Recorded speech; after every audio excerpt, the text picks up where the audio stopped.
नमस्कार दोस्तों, कैसे हैं आप सभी? उम्मीद करता हूँ कि आप स्वस्थ होंगे, सुखी होंगे और प्रसन्न होंगे। श्रीमद् भागवत गीता में आपका स्वागत है। हम यहाँ पे समझने का प्रयास करते हैं कि जो आप विभिन्न प्रकार के चीज़ों को गलत तरीके से कनेक्ट करते हैं। मतलब ये कि जिस चीज़ को जैसे हमें समझना चाहिए उस प्रकार से आप समझ नहीं पाते। कहीं न कहीं कोई आप कहीं मिस करते हैं कुछ ऐसी चीज़ जो आपके फ़ायदे के लिए आपके वैचारिक जो उसमें परिवर्तन है वो कैसे होगा? वो ऐसे होगा कि जब चीज़ें सही तरीके से कनेक्ट हों और वो जब कनेक्ट नहीं होती तो आप जो है उसको गलत तरीके से कनेक्ट करने की कोशिश करते हैं। अब कोई बात जैसी हो, अगर वैसी ना हो पा रही हो, इसका यही मतलब है कि कहीं न कहीं आपके अंदर वो कोई कमी है, कोई ऐसी अड़चन है जहाँ पे उसको वो कनेक्ट नहीं कर पा रहा है। तो उसके लिए आवश्यक होता है कि अगर जो चीज़ हुई है, उसको हम 360 व्यू में सोचें। मतलब ये कि जो आपका विचार है, किसी का भी हो सकता है, आपका हो सकता है, मेरा हो सकता है, किसी का भी हो सकता है, कि जिस प्रकार से वो सोच रहा है या उसकी जो थिंकिंग प्रोसेस है, वो उस चीज़ को समझ पाया कि नहीं। क्योंकि कोई भी चीज़, कोई घटना हुई, अगर उसको हम हर किसी के नज़रिए से सोचें, जिसके साथ हुआ है, जिसने किया है और जो सराउंडिंग में लोग थे, हर कोई अपने तरीके से उसे सोचता है और अपना जो है राय प्रदर्शित करता है, उसे जो है प्रस्तुत करता है। तो हर एक किसी के जब आप नज़रिए से सोचेंगे, फिर आप पाएँगे कि इसका वाक़ई में मतलब क्या हुआ।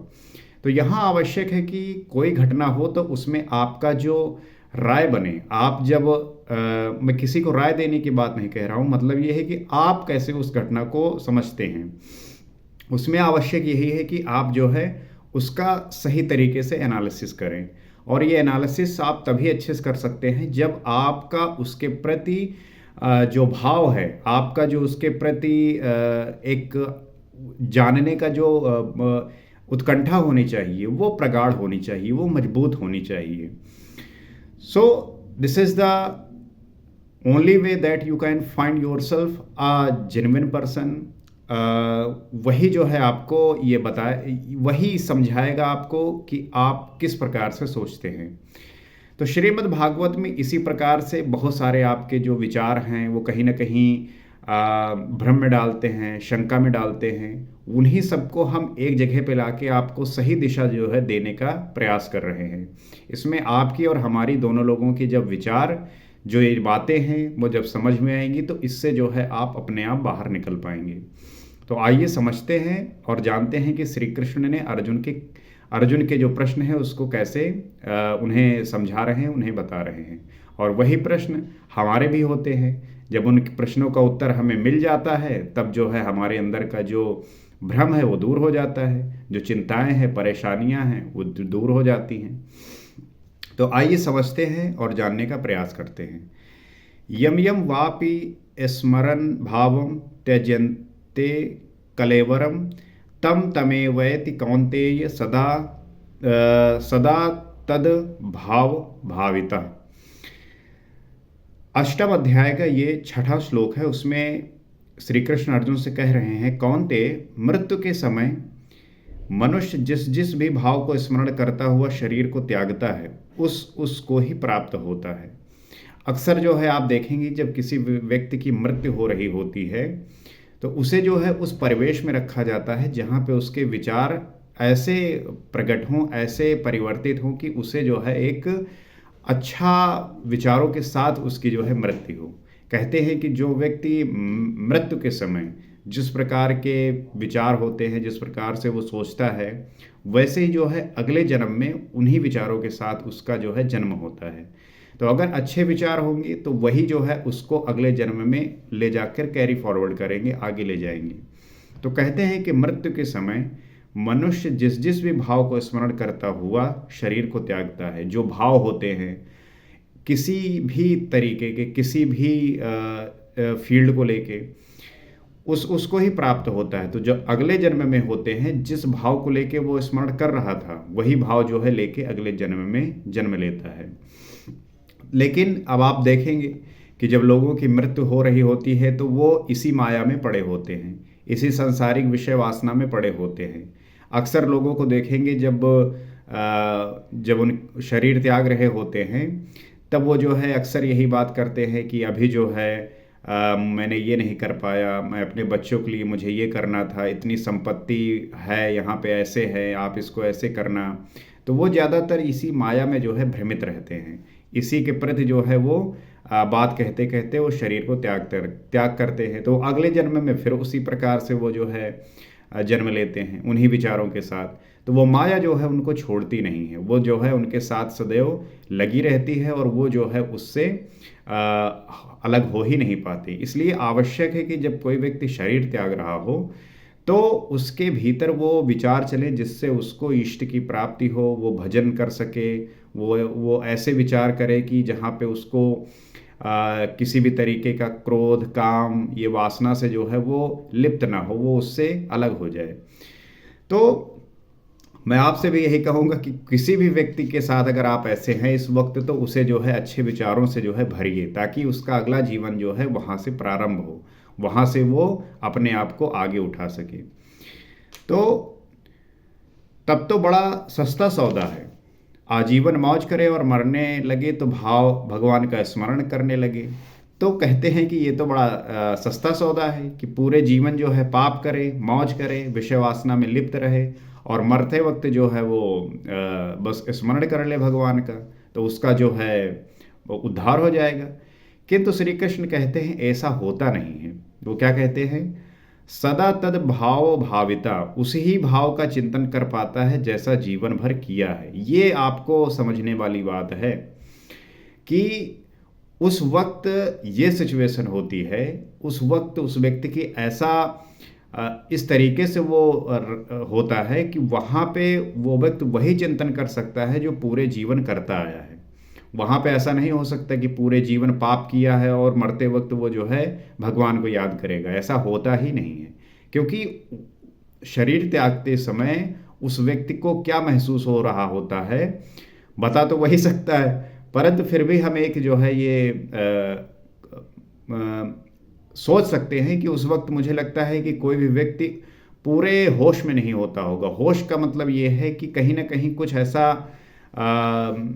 एक इसमें होता होगा कि वो अपने आप को वही आदत एक तरीके से वहाँ पे प्रदर्शित होगी कि पूरे जीवन जो करता आया है वहाँ उसको वही महसूस होगा जो पूरे जीवन करता आया, अर्थात उसके स्वभाव में जो है वो चीज़ें जो रही हैं वही वो कर पाएगा, वही अनुभूति कर पाएगा। तो वही कह रहे हैं कि ऐसा होता ही नहीं, वही भाव आएंगे, वही चिंतन कर पाता है जो जीवन भर किया होता है। तो इसीलिए कहा जाता है कि आप अच्छे कर्म करिए, आप अच्छा व्यवहार करिए, अच्छा स्वभाव आपका हो, तो वो जो है मरते वक्त वही चीज़ें जो है आपको याद आती हैं। अगर आपने पूरे जीवन परेशान किया है, लोगों को दुख दिया है, तो फिर आप मरते वक्त वही तरह के विचार जो है आपके आते हैं और अगला जीवन भी आपका जो है उसी प्रकार से घटित होता है। तो यही विचार बरबस आ जाता है जिसका जीवन भर अभ्यास किया गया, अन्यथा नहीं हो पाता। तो वही बात है कि पूरे जीवन जिस व्यक्ति ने जिस तरीके से जिया है, मरते वक्त वैसा ही जो है विचार आता है, उसी हिसाब से वो जो है जी पाता है। आगे कहते हैं, तस्मात् सर्वेषु कालेषु माम नुस्मर युद्धचा मय अर्पित मनोबुद्धिर मामेव वैश्यस्य संशयम। वो कहते हैं, हे अर्जुन, तू हर समय मेरा स्मरण कर और युद्ध कर। ईश्वर यही कह रहा है कि हर एक वक्त जो है चिंतन में रहो। किसके? इस सुर में रहो, इस सांसों में रहो, ईश्वर के चिंतन करते रहो, भजन करो। इसीलिए देखोगे आप कि लोग भजन करते रहते हैं, माला जपते रहते हैं। लेकिन माला आप जप भी रहें, लेकिन अगर आपका ध्यान, आपका मन कहीं बाहर बैठा हुआ है, कहाँ बैठा हुआ है कि पैसा कैसे मिल जाए तो चीज़ें ठीक हो जाए। अब भैया हमें जौन है गए हैं बाहर और पता नहीं क्या होएगा, और आप जब जप रहे हैं माला, तो उसका कोई लाभ नहीं मिलेगा। लाभ तब है जब आप हर एक क्षण, हर एक सेकंड उस इष्ट के जो है सानिध्य में रहिए, उसके जो है प्रभाव में रहिए, तब जो है वो घटित होता है। अब तात्पर्य ये है कि उनका स्मरण भी करते रहना है और युद्ध के लिए तैयार रहना है। कौन सा युद्ध? जो चुनौतियां आने वाली हैं। आप सांसारिक जीवन में हैं तो हर एक समय कोई ना कोई चुनौती आपके सामने खड़ी होगी। अब उसे हम कैसे मैनेज करेंगे, कैसे टैकल करेंगे, ये आपके समझ का जो है एक युद्ध होगा कि आप किस तरीके से उसे मैनेज करते हैं, उस पर काम करते हैं। तो मुझ में अर्पित मन और बुद्धि से युक्त होकर तू निसंदेह मुझे ही प्राप्त होगा। तो जो मेरे लिए तूने मन को अर्पित किया है और बुद्धि से युक्त होकर तू निसंदेह मुझे प्राप्त होगा। तो जब आपका मन आपके बुद्धि के अनुसार, और वो बुद्धि जो आपको सही दिशा दे सके, सही आपको आदेश दे सके, अन्यथा तो आप जो है निसंदेह जो है वो व्यक्ति मुझे प्राप्त कर लेता है। जो क्या करे, अपना मन मुझे अर्पित कर दे और बुद्धि से जो है युक्त होकर मुझे भजे, वही जो है मुझे प्राप्त कर पाता है। तो निरंतर चिंतन और युद्ध एक साथ कैसे संभव है? अब प्रश्न उठता है कि निरंतर जो है चिंतन करते रहना और युद्ध, ये कैसे एक साथ संभव है? तो हो सकता है कि निरंतर चिंतन और युद्ध का यही स्वरूप हो कि जय कन्हैया लाल की, जय भगवान की करते रहें और बाण चलाते रहें।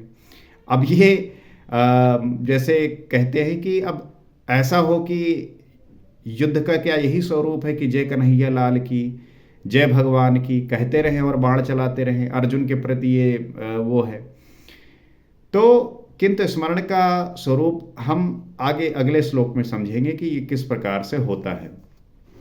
तो कहते हैं, अभ्यास योग युक्तेन चेतसा नान्यगामिना परमं पुरुषम दिव्यम याति पार्थ अनुचिंतयन। तो श्री कृष्ण कहते हैं, हे अर्जुन, उस स्मरण के लिए योग के अभ्यास से युक्त हुआ मेरा चिंतन और योग का अभ्यास पर्याय है। मेरे सिवाय दूसरे ओर न जाने वाले चित्त से निरंतर चिंतन करने वाला परम प्रकाश स्वरूप दिव्य पुरुष अर्थात परमात्मा को प्राप्त होता है। तो वो यही कह रहे हैं कि जब तुम्हारा स्मरण, तुम्हारा जो योग के अभ्यास से युक्त हुए हो, उसके सिवाय दूसरी ओर जब आपका मन नहीं जाता है, तो निरंतर चिंतन करते हुए वो प्रकाश स्वरूप जो दिव्य व्यक्ति है वो परमात्मा को प्राप्त हो जाता है। अर्थात उसका हर एक क्षण वो जो है उसी चिंतन में रहता है। वो अभ्यास के परिणाम स्वरूप घटित होता है। ऐसा नहीं कि आप जो है प्रारंभ की और साथ में चीज़ें होने लगी। तो ये चीज़ें आपके निरंतर अभ्यास से आएगा, प्रैक्टिस से आएगा। मान लीजिए कि ये पेंसिल भगवान है, तो इसके सिवाय अन्य किसी वस्तु का स्मरण नहीं आना चाहिए। यही जो है मैं बात अक्सर करता हूँ कि ध्यान जो है ये नहीं कि आप सिर्फ आँख बंद करके बैठ जाइए।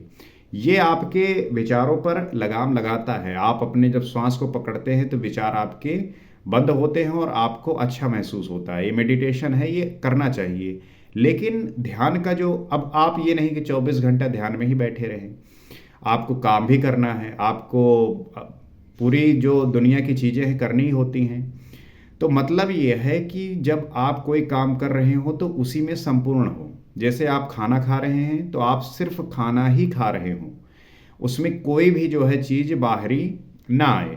आप ये नहीं कि खाना यहाँ खा रहे हो और आपका मन जो है किसी कार्य में जहाँ आप काम करते हो वहाँ मन लगा हुआ है, कहीं भी आप गए हो वहाँ का सोच रहे हो, तो ऐसे नहीं घटित होगा।